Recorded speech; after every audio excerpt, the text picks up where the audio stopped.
ಶಾಂತಿಯುತ ಹೋಗ್ತಾ ಇರೋಂಥ ಸಂದರ್ಭದಲ್ಲಿ ಮಸೀದಿ ಮೇಲಿನಿಂದ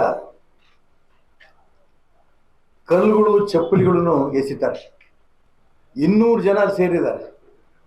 ಸೇರಿದಂಥ ಸಂದರ್ಭದಲ್ಲಿ ಶಾಂತಿಯಿಂದ ಹೋಗ್ತಾ ಇರೋಂಥ ಮೆರವಣಿಗೆಗೆ ಚಪ್ಪಲಿ ಮತ್ತು ಕಲ್ಲನ್ನು ಹೊಡೆದ್ರೆ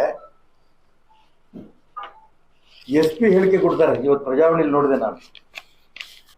ಮೆರವಣಿಗೆಯು ರಾತ್ರಿ 10 ಗಂಟೆಗೆ ಮಸೀದಿ ಸಮೀಪಿಸಿದಂತೆ ಅಲ್ಲಿದ್ದ ತಂಜೀರ್ ಎಂಬುವರು 2 ಸಣ್ಣ ಕಲ್ಲುಗಳನ್ನು ತೆಗೆದುಕೊಂಡು ಎಸೆದಿದ್ದಾರೆ.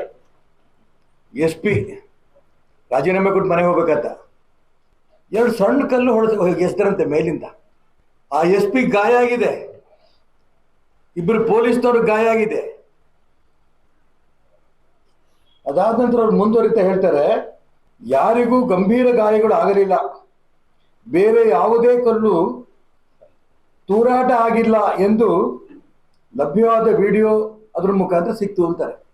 ಅದ್ರ ಕೆಳಗಡೆನೆ ಪ್ರಜಾವಾಣಿ ಬರೀತಾ ಇದ್ದಾರೆ.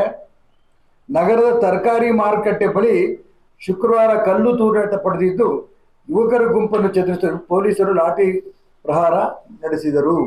ಆ ತರಕಾರಿ ಅಂಗಡಿನ ಸುಟ್ಟು ಹಾಕಿದ್ದಾರೆ. 2 ಸಣ್ಣ ಕಲ್ಲು ಹೊಡೆಯೋದಾದ್ರೆ 200 ಜನ ಯಾಕೆ ಮೇಲೆ ಸೇರಿದ್ರು?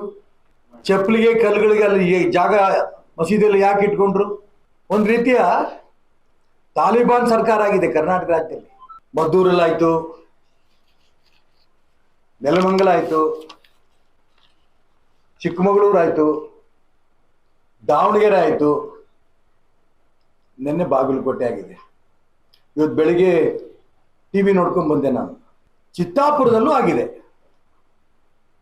ಈಗ ಬೆಳಿಗ್ಗೆ ಹೊಸದಾಗಿ ಬಂದ ಸುದ್ದಿ ಅಂತ ಹೇಳ್ತಾ ಇದ್ದೆ.